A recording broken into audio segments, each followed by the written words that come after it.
شب از رویای تو رنگین شده، سینه از عطر تو هم سنگین شده.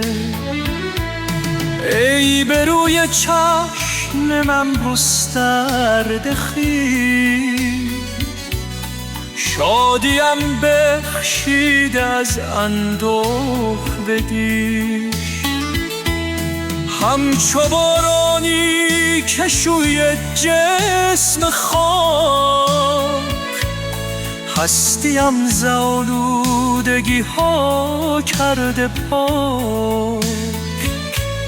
ای تپش های تن سوزان من، آتشی در سایه مژگان من.